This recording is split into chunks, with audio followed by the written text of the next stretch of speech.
The Altarian fleet moved through the Orion Nebula like a swarm of deadly insects, their ships' sleek purple hulls absorbing ambient light rather than reflecting it. Admiral Dres stood on the command deck of his flagship, hands clasped behind his back as he surveyed the tactical display with satisfaction. The human colonies on Proxima Centauri's habitable moons would fall within days, just another conquest in the Altarian Empire's relentless expansion. Admiral, his second-in-command spoke quietly. Long-range sensors have detected an anomaly. Dres flicked a dismissive hand. Probably another pitiful human defense fleet. They'll scatter when our vanguard arrives. For 20 years, the Altarians had dominated the local cluster. Humanity, despite their tenacity, lacked the technological superiority to mount an effective resistance. Their scattered colonies fell one by one, forced to pay tribute to their alien overlords or face orbital bombardment. This signature is different, the officer insisted, much larger than anything we've encountered from them before. Across the void, Captain James Miller stood on the bridge of the UES Prometheus, humanity's first true supercarrier. At 3 kilometers long, the massive vessel dwarfed anything humans had previously constructed in space. Unlike the elegant Altarian vessels with their organic curves, the Prometheus was all hard angles and brutalist architecture, a floating fortress bristling with weapon systems and housing over 300 fighter craft. Status report, Miller commanded, his weathered face illuminated by the blue glow of holographic displays. All systems nominal, Captain, Lieutenant Reed replied. Fleet is in formation. The Altarians haven't altered course. They don't realize we're here. Miller nodded. And the New Madrid system, online and ready for its first field test. The New Madrid system represented the culmination of a decade of secret research, reverse-engineered from salvaged Altarian technology. For years, humanity had played the part of the defeated species, all while building their strength in hidden shipyards beyond the reach of Altarian patrols. Open a channel to all ships, Miller ordered. When the communication officer nodded, he spoke clearly. This is Captain Miller. The time for hiding is over. For 20 years, these aliens have taken our worlds, our resources, and our people. Today, we show them humanity will not go quietly into the night. Throughout the fleet, men and women prepared for battle. On the Prometheus, fighter pilots climbed into their sleek craft while weapon systems powered up, humming with barely contained energy. Sir, Reed called out, the Altarians have changed course. They're moving to intercept. Miller allowed himself a small smile. Right on schedule. Activate New Madrid on my mark. The Altarian fleet accelerated, confident in their superiority. Admiral Dres studied the human formation with mild curiosity. Their ships were arranged differently than in previous encounters, clustered around a massive central vessel that radiated power unlike anything he'd seen from them before. Target their flagship, Dres ordered. Let's remind these humans of their place. But as the Altarian fleet moved into attack position, Miller gave the command, Mark. Throughout the Prometheus, specially designed emitters activated, creating a subspace field that rippled outward. The effect was immediate and devastating. Altarian ships suddenly lost power, their advanced propulsion and weapon systems rendered useless by the field. For the first time in 2 decades of warfare, Admiral Dres felt fear as he watched his mighty fleet drift helplessly in space. On the Prometheus, Miller gave his final order.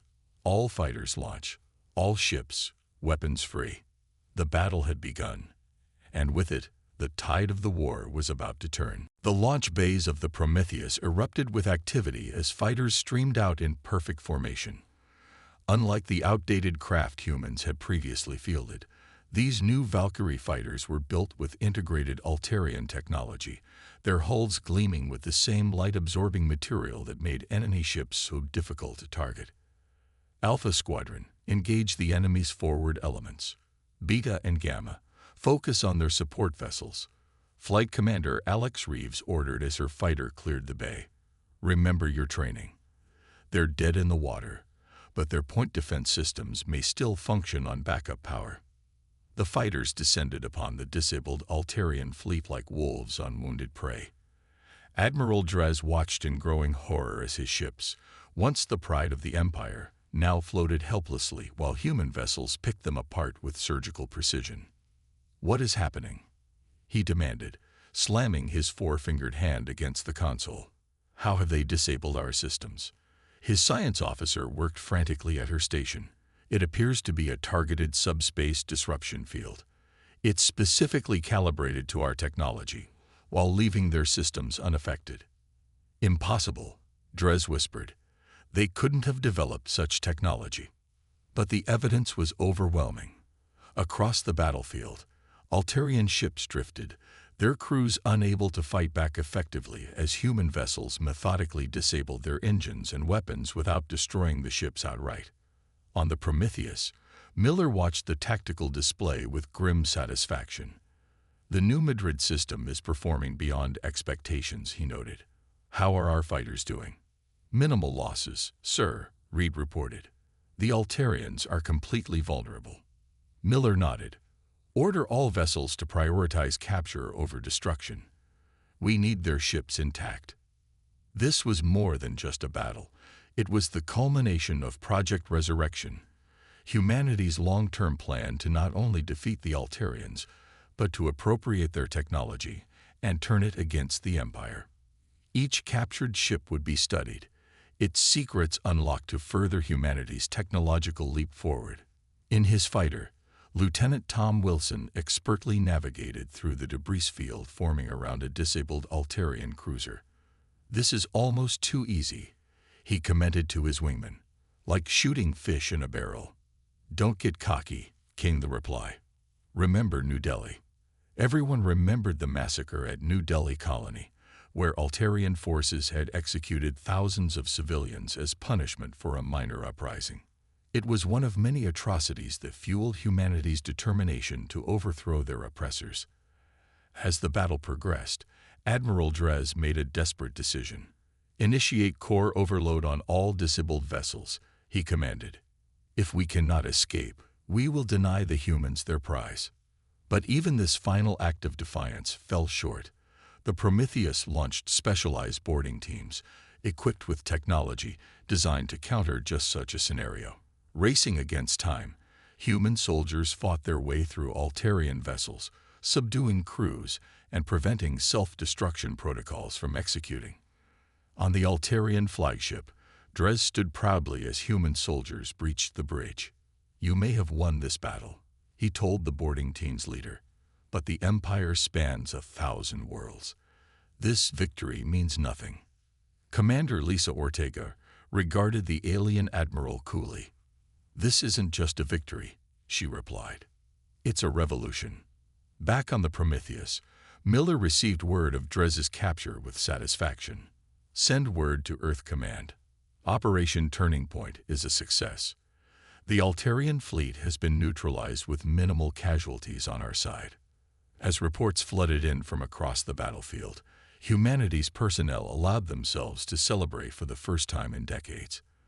The Supercarrier Prometheus had not only proven itself in battle, it had changed the very nature of the war. In the ship's medical bay, a young engineer named Marcus lay recovering from injuries sustained during the boarding actions. "Did we really win?" he asked the doctor treating him. The doctor smiled. "We did more than win a battle. We just showed the galaxy that humanity isn't going down without a fight."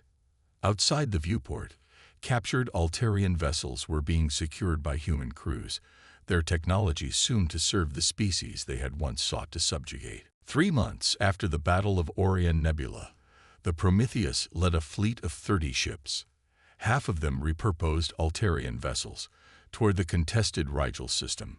Intelligence reports indicated that news of Dres's defeat had reached the Altarian High Command, throwing their military into disarray. The Empire, unused to defeat, had pulled back to consolidate their forces and develop countermeasures against the new Madrid system. Captain Miller, recently promoted to admiral, studied the latest reports in his new, expanded quarters aboard the Prometheus. The ship itself had undergone significant upgrades, incorporating Altarian technology to enhance its already formidable capabilities. "Our window of opportunity is closing," he told his assembled officers. "The Altarians are adaptive. They'll find a way to neutralize our advantage if we give them time." Commander Ortega, now his XO, nodded in agreement. "The latest intel from our deep cover operatives suggests they're retrofitting their newer ships with manual backup systems that could potentially withstand New Madrid disruption." "Then we strike now," Miller decided. "We take Rigel, free the human colonists there, and establish our first forward base in Altarian territory." The assembled officers exchanged glances.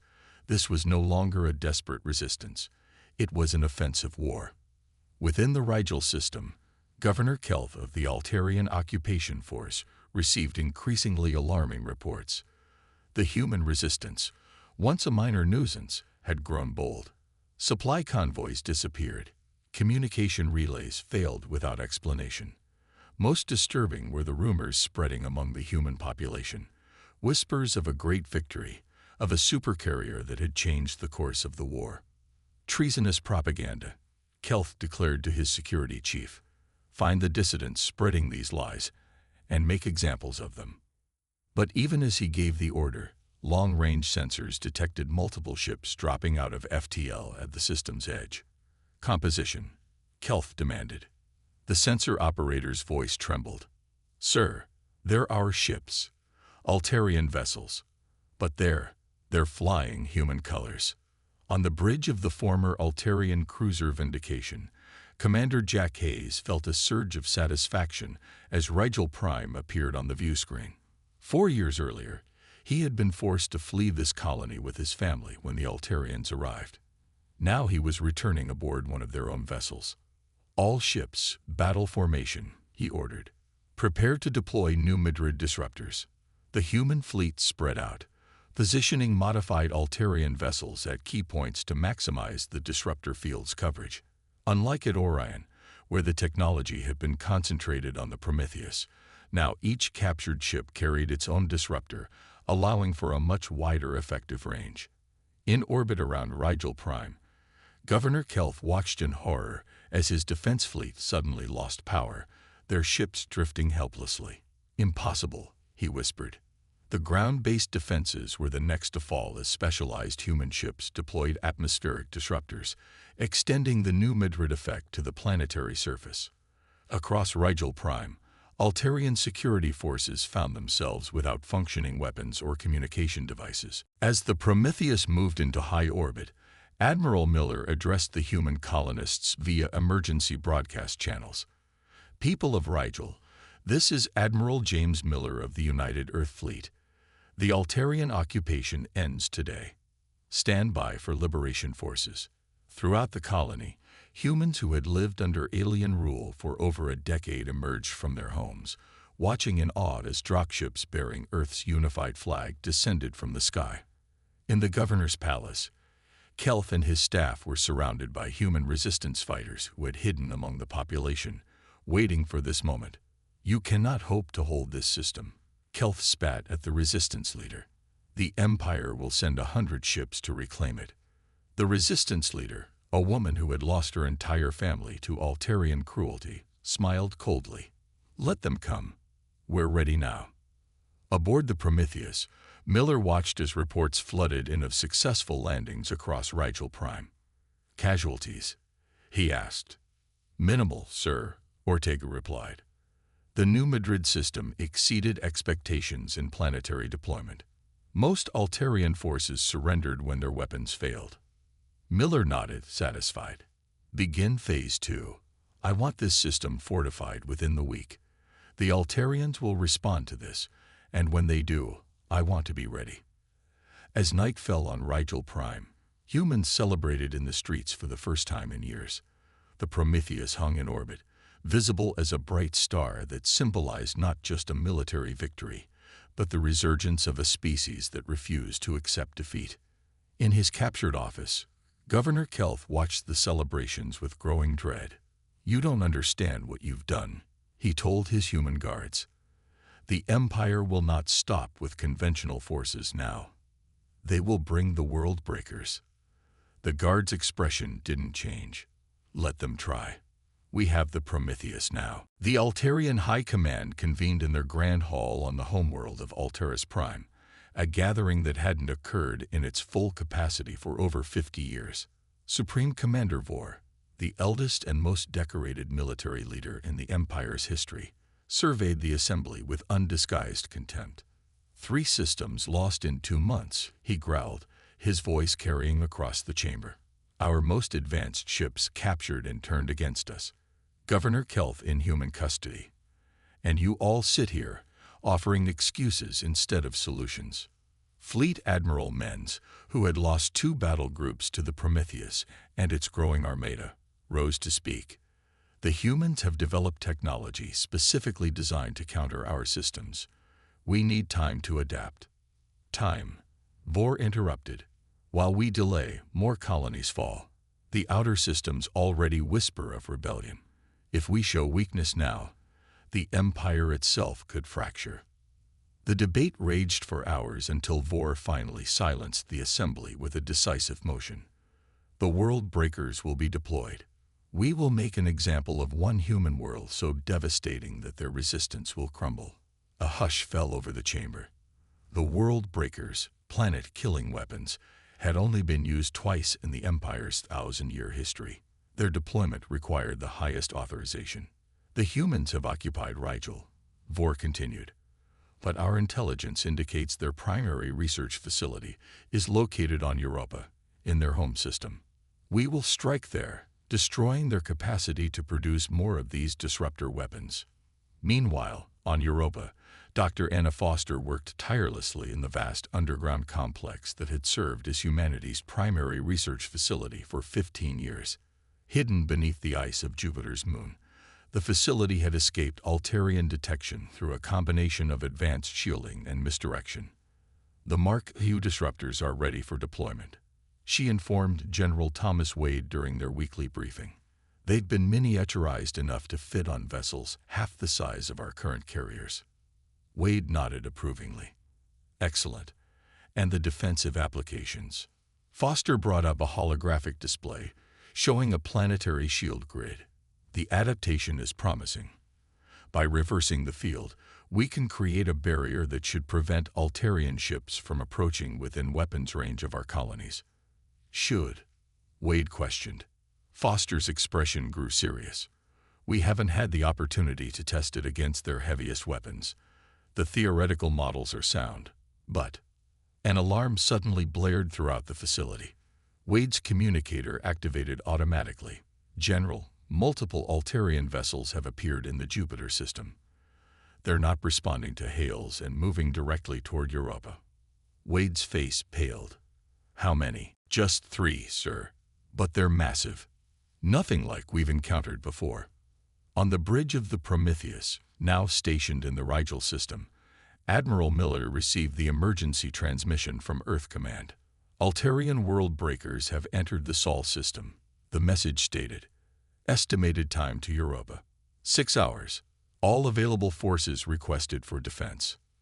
Miller immediately ordered the fleet to prepare for emergency FTL jump. How quickly can we reach Sol? He demanded. 8 hours at maximum speed. Ortega replied grimly. We'll be too late. Miller's mind raced through options. The New Madrid prototype on Ganymede Station, is it operational?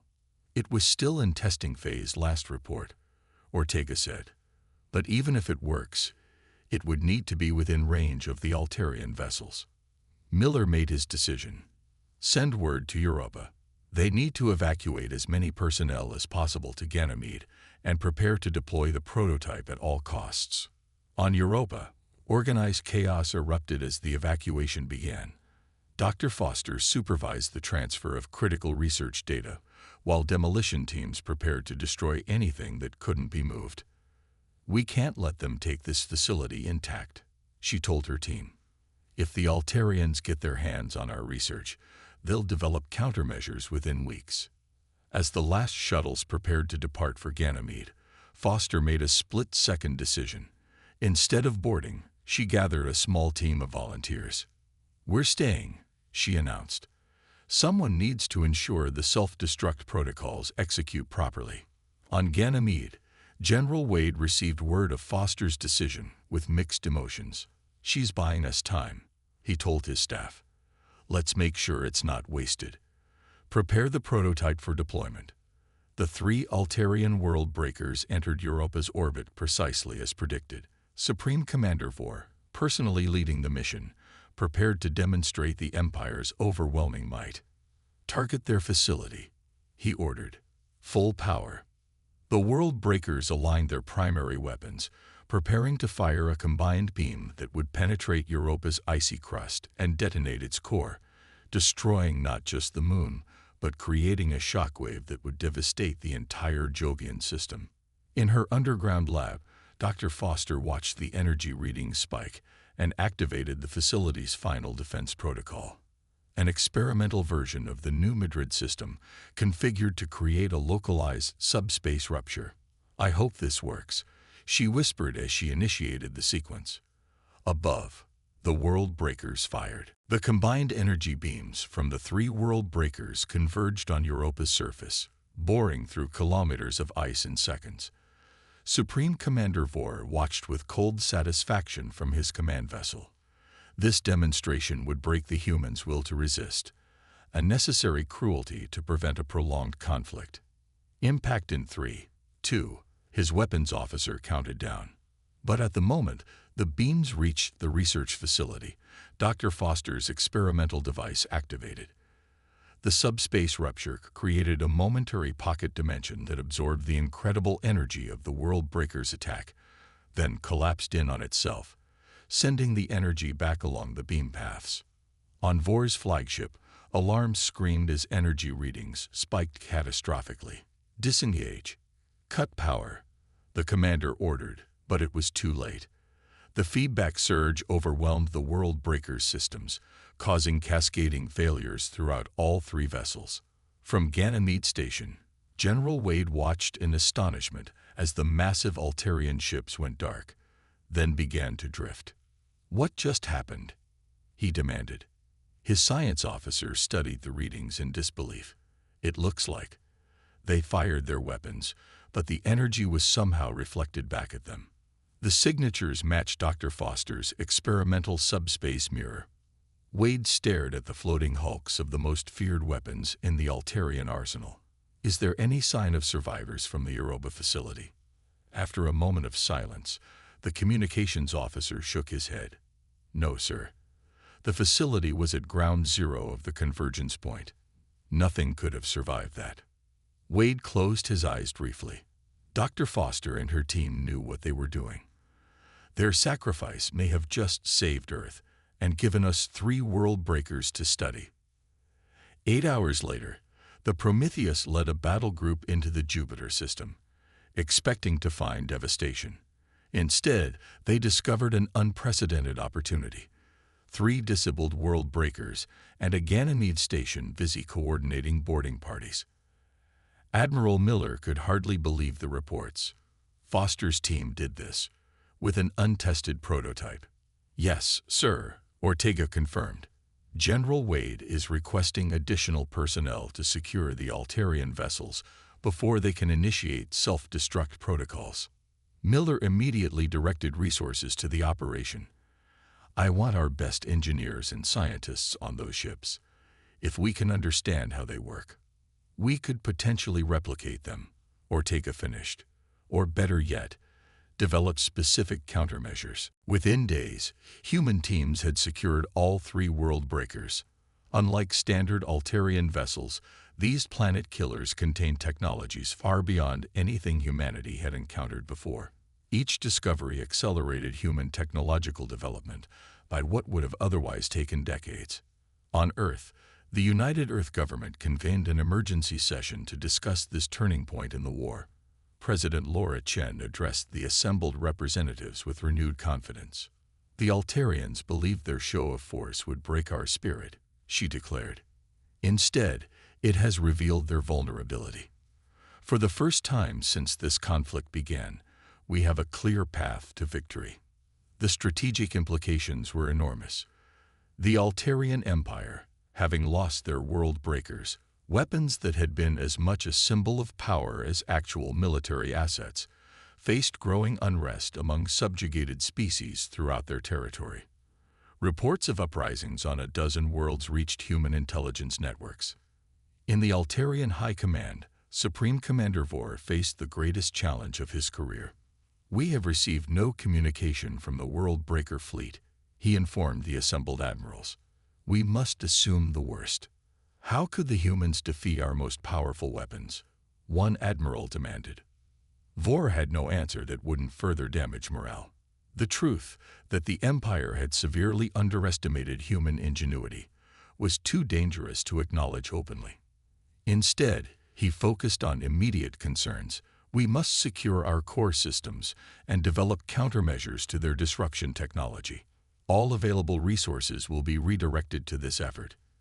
As the Altarians scrambled to adapt, the Prometheus became the center of humanity's expanded war effort.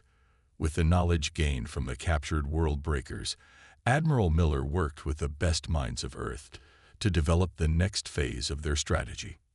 "We have an unprecedented opportunity," he told his war council. "The Altarians are reeling, confused by how quickly the tide has turned. Now is the time to push forward, not just to reclaim our colonies, but to liberate every species under Altarian control." Across human space, manufacturing facilities worked around the clock to produce new Midrid disruptors for every ship in the fleet. What had begun as a desperate last stand had evolved into a revolution that would reshape the power dynamics of the entire sector. On Ganymede, a memorial service honored Dr. Foster and her team. Their names would be remembered alongside the greatest heroes in human history, the scientists and soldiers whose courage had shifted the balance of power in a war that once seemed unwinnable. 1 year after the Battle of Europa, humanity's liberation campaign had freed 17 systems from Altarian control. The Prometheus, now the flagship of a fleet comprising over 100 vessels, prepared for its most ambitious operation yet, a direct assault on Altaris Secondary, the Empire's primary military production hub.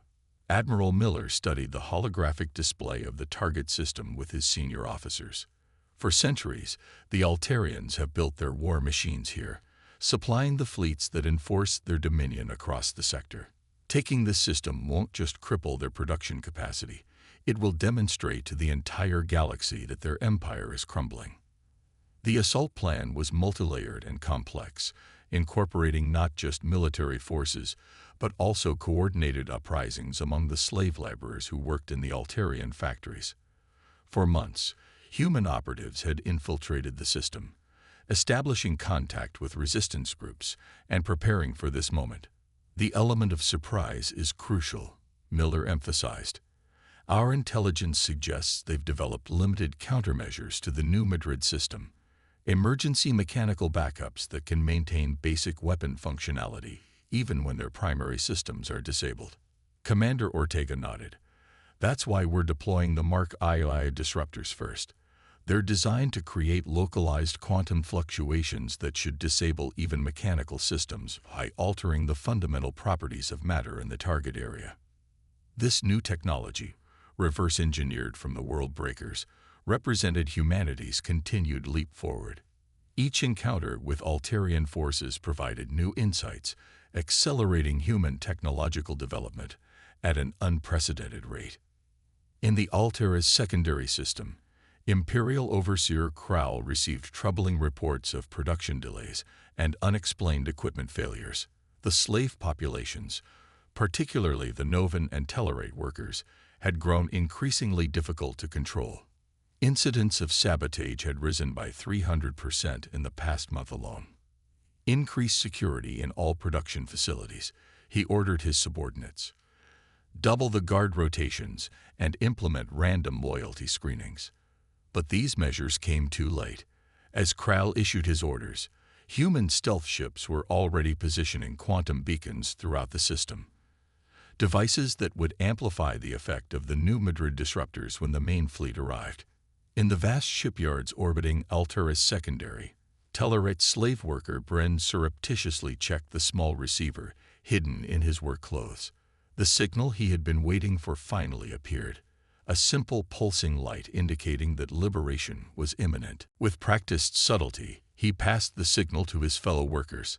Throughout the shipyards, thousands of slaves prepared for coordinated action, ready to sabotage critical systems at the precise moment the human fleet arrived. On the Prometheus, Miller gave the order. All ships prepare for FTL jump. Operation Avalanche commences in 3, 2, 1. The human fleet materialized at the predetermined coordinates, immediately deploying their advanced disruptors. Throughout the Altera's secondary system, Altarian ships suddenly found themselves not just powerless but physically unable to function as quantum fluctuations altered the very nature of their construction materials. At the same moment, the slave uprisings began. In shipyards, factories, and military installations across the system, oppressed species who had served the Empire under Durus seized control with surprising efficiency. Overseer Krell watched in horror as his command center systems failed one after another. "What is happening?" he demanded, only to receive no response as his subordinates abandoned their posts. The Prometheus led the main assault force toward the primary shipyards, while specialized strike teams secured key production facilities. Unlike earlier battles where they had sought to capture Altarian ships intact, this operation focused on completely dismantling the Empire's military infrastructure. "We're meeting minimal resistance," Ortega reported. "The slave uprisings have been more effective than we anticipated. Most of the production facilities are already under control of the rebels." Miller nodded with satisfaction. "Launch Phase 2. I want engineering teams on the ground within the hour to assess which facilities can be repurposed."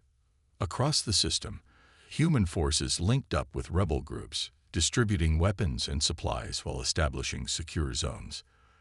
The centuries-old hierarchy of the Altarian Empire crumbled as former slaves took control of the very facilities where they had once been forced to build instruments of their oppression. On the imperial throne world of Alteris Prime, Emperor Jorix VI received news of the disaster with cold fury. "How has this happened?" he demanded of his high command. "How have these primitives, these humans, brought us to this point?"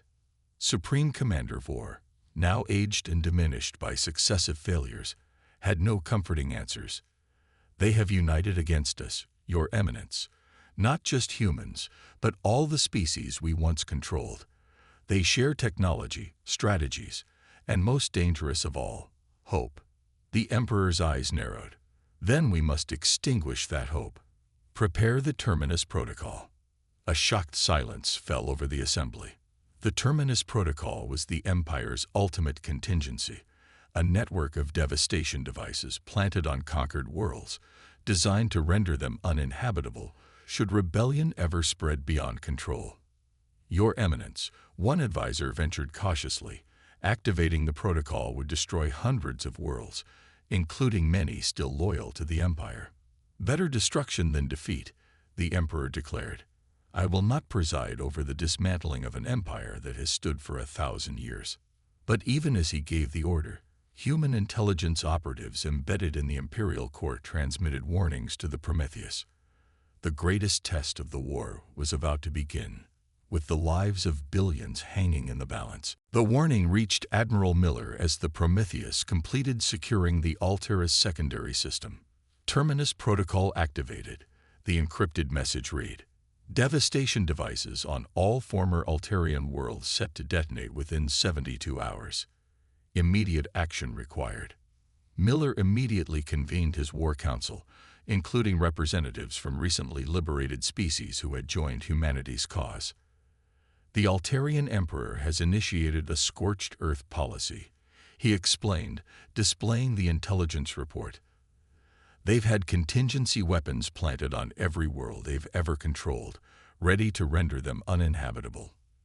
The news sent shockwaves through the assembled leaders. General Wade, now Miller's second-in-command, broke the stunned silence. "Do we know the locations of these devices?"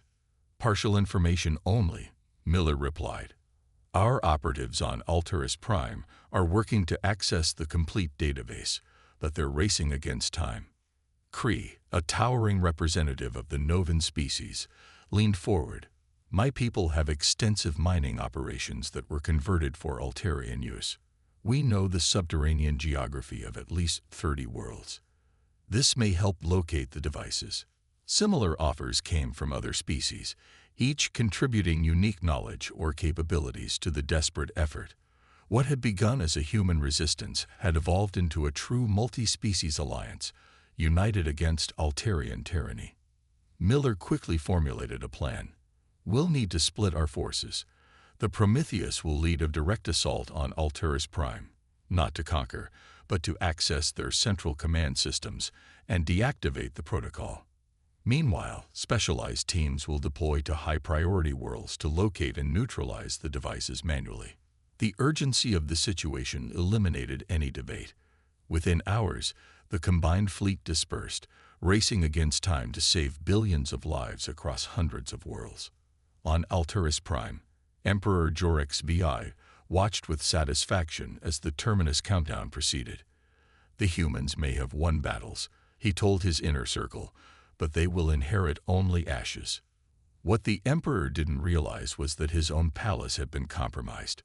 Years of oppression had created enemies even among the Altarians themselves.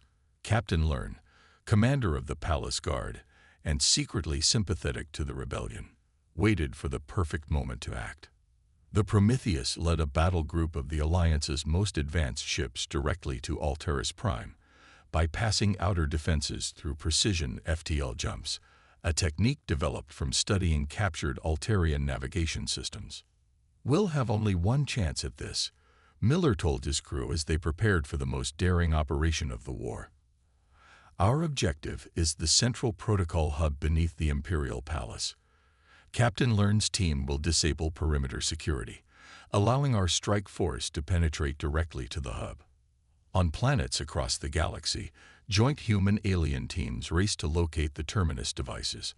On the agricultural world of New Harmony, Commander Jack Hayes led a mixed group of humans and Tellarites through an abandoned Altarian military installation. The thermal scans indicate something generating significant heat 3 levels down, his science officer reported. Hayes nodded grimly. That matches the signature. Let's move. We have less than 30 hours remaining. Similar scenes played out across hundreds of worlds as the Alliance leveraged its combined knowledge to locate the hidden weapons. On some planets, they succeeded quickly. On others, the search continued desperately as the countdown advanced. The Prometheus arrived at Altaris Prime amid chaos.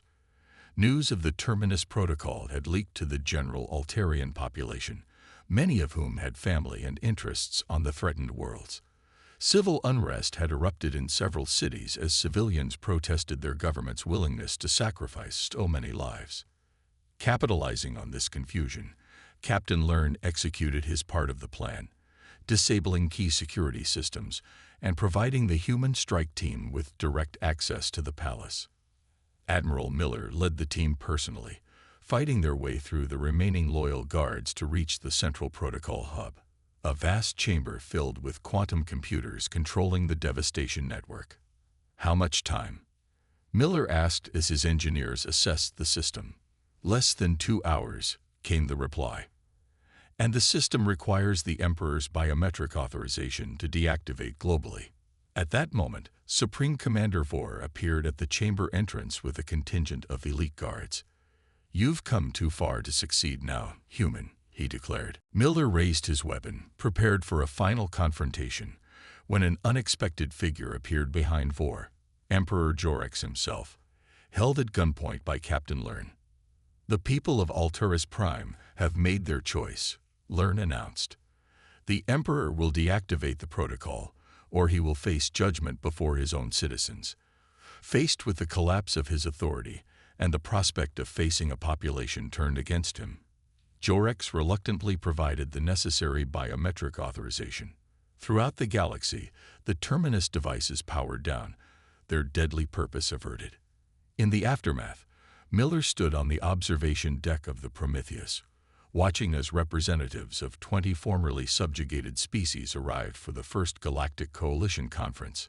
What had begun with a single supercarrier, humanity's desperate gamble to resist extinction, had evolved into something far greater, a new interstellar community based on cooperation rather than conquest. General Wade joined him, offering a data tablet. The final report on Operation Avalanche, sir. All Terminus devices have been neutralized. The Altarian Empire has officially surrendered, with transitional governments established on all former Imperial worlds. Miller nodded, taking the tablet. And the Prometheus. Scheduled for a complete refit. The Coalition Council is recommending it be converted into a diplomatic vessel, a symbol of what we've accomplished together. Miller smiled at the irony. The supercarrier that had shifted the balance of power in warfare would now serve as an emblem of peace. As he looked out at the assembling ships of the newly formed coalition fleet, he reflected on humanity's journey from near subjugation to leadership in a united galaxy. Not bad, he murmured, for a species they once considered primitive. The Prometheus had indeed changed everything, not just by winning a war, but by creating the conditions for a lasting peace built on mutual respect among diverse species. The balance of power had shifted, not merely from one dominant force to another, but toward a more equitable distribution that promised stability for generations to come. On the final day of the Coalition Conference, Miller stood alongside representatives from 20 species as they signed the Galactic Charter.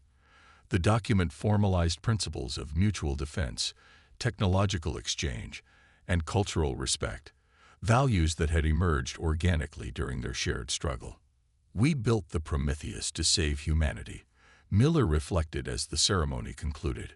We never imagined it would save so many others along the way. Back in Earth's orbit, a memorial station had been constructed to honor those who had fallen during the long conflict. At its center stood a holographic display of Dr. Foster and her team, whose sacrifice at Europa had marked the war's turning point. In schools across human space, children learned the history of the conflict, how a single supercarrier had sparked a revolution that toppled an empire. But their teachers emphasized that the true victory hadn't come from the vessel's weapons or technology, but from the alliances it had made possible. 50 years later, an elderly Admiral Miller attended the launch of the new flagship of the Coalition fleet, the UCS Foster, named for the brilliant scientist whose courage had changed history. As the massive vessel prepared to depart on its maiden voyage, Miller smiled at the visible representation of how far they had come. The Foster wasn't a warship but an exploration vessel, designed to push beyond the boundaries of known space. Its crew comprised members of 35 species, including young Altarians who had grown up in the post-Empire era of cooperation. Admiral Miller, the Foster's captain, called out during the ceremony, "Would you do us the honor of saying a few words?"